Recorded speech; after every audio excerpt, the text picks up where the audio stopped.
Walaupun sudah lebih dari 3 tahun berlalu, sampai hari ini, masih saja ada beberapa orang teman yang menanyakan kepada saya, tentang bagaimana saya dapat menyatakan dengan tepat, bahwa akan terjadi suatu peristiwa besar di tanggal 7 Desember tahun 2020. Saya memposting pernyataan saya tersebut di Twitter di tanggal 22 November tahun 2020. Artinya, saya menyampaikan hal itu sekitar 15 hari sebelum peristiwa tersebut terjadi. Adapun peristiwa besar yang terbukti terjadi di tanggal 7 Desember tahun 2020 adalah tragedi KM50.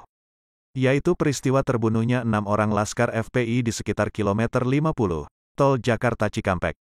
Saya ingat, setelah itu, tiba-tiba saja orang memandang saya mengetahui hal yang sifatnya gaib itu, Allah membimbing saya, selangkah demi selangkah.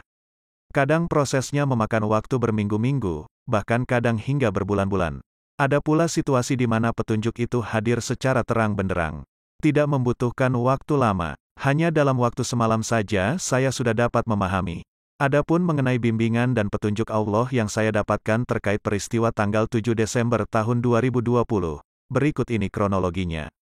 Ini bermula ketika di sekitar awal Oktober tahun 2020, saya membaca sebuah artikel di salah satu portal berita di internet, yang berjudul, Lomba Video New Normal Pemerintah Berhadiah 168 miliar dinilai tak tepat, ini alasannya. Saat itu, sesuatu dalam diri saya, katakanlah sebuah intuisi, mengatakan bahwa itu adalah sebuah tanda tentang durasi waktu. Dan ya, saya mengamini hal itu, karena saya telah mengetahui bahwa 168 adalah jumlah menit waktu akhirat, untuk seluruh durasi waktu kehidupan umat manusia di dunia, terhitung sejak masa Adam dihadirkan ke dunia hingga hari kiamat nanti. Mengenai pemahaman ini, silakan baca ulasan saya mengenai hakikat angka 168 ini di blog saya, fadlibahari.id atau nonton ulasannya dalam bentuk video di channel ini.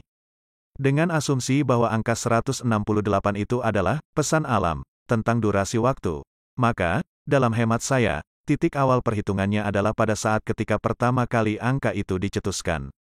Sejauh yang dapat saya telusuri, berita tentang hadiah 168 miliar itu dirilis tanggal 22 Juni tahun 2020, dalam rangka pengumuman pemenang lomba tersebut. Jika merujuk pada tanggal 22 Juni maka, akhir dari periode 168 adalah pada tanggal 7 Desember tahun 2020. Dalam hal ini, 168 saya asumsikan sebagai jumlah hari. Hal yang membuat saya terkesima adalah intuisi lanjutan yang hadir setelah saya tentukan bahwa durasi waktu 168 hari berakhir di tanggal 7 Desember tahun 2020. Pengalaman saya dalam mengikuti petunjuk intuisi adalah bahwa petunjuk lanjutan tidak akan kita dapatkan atau tidak akan muncul selama kita belum berhasil menjawab dengan benar soal pertama.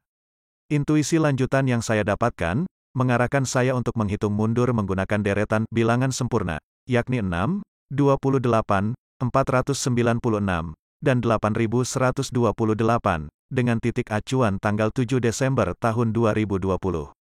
Lalu kemudian mencermati peristiwa penting apa yang terjadi di tanggal yang dituju oleh hitungan mundur 6, 28, 496, dan 8128 hari. Berikut ini hasilnya, hitungan mundur 6 hari, mengarah pada tanggal 2 Desember tahun 2020. Di tanggal ini, diagendakan sebagai momen ajang reuni PA212. Hitungan mundur 28 hari, mengarah pada tanggal kepulangan Habib Rizik Syihab dari Arab, yaitu tanggal 10 November tahun 2020. Hitungan mundur 496 hari, dengan menggunakan perhitungan 1 tahun sama dengan 360 hari, mengarah pada tanggal 24 Juli tahun 2019. Di tanggal ini, ada satu peristiwa menentukan peta politik Indonesia selanjutnya, yaitu pertemuan di Jalan Teuku Umar antara Megawati dengan Prabowo. Ini bisa dikatakan momen rekonsiliasi antara PDIP dengan Partai Gerindra pasca Pilpres 2019. Hitungan mundur 8.128 hari, mengarah tepat ke tanggal 14 Mei tahun 1998. Ini momen kerusuhan dan penjarahan melanda ibu kota negara, yang menyebabkan banyak warga etnis Tionghoa mengungsi ke luar negeri. Bisa dikatakan, ini adalah momen paling krusial dan sangat menentukan sukses tidaknya reformasi yang diperjuangkan pada tahun itu. Demikianlah, deretan angka bilangan sempurna, seperti sebuah hitungan mundur, sekaligus merepresentasi rekaman momen-momen penting dan paling menentukan dalam garis takdir negara Indonesia. Meskipun hasil pencermatan petunjuk intuitif ini menunjukkan hasil yang sangat linear, dalam artian semua variabel yang muncul menunjukkan keterkaitan satu sama lain. Namun, saya akui, pada awalnya saya agak khawatir untuk memposting hal ini di internet. Saya sempat menunda dan berpikir untuk tidak memposting hasil penelusuran tersebut. Karena saya sadar betul bahwa postingan itu, sifatnya merupakan pertaruhan saya.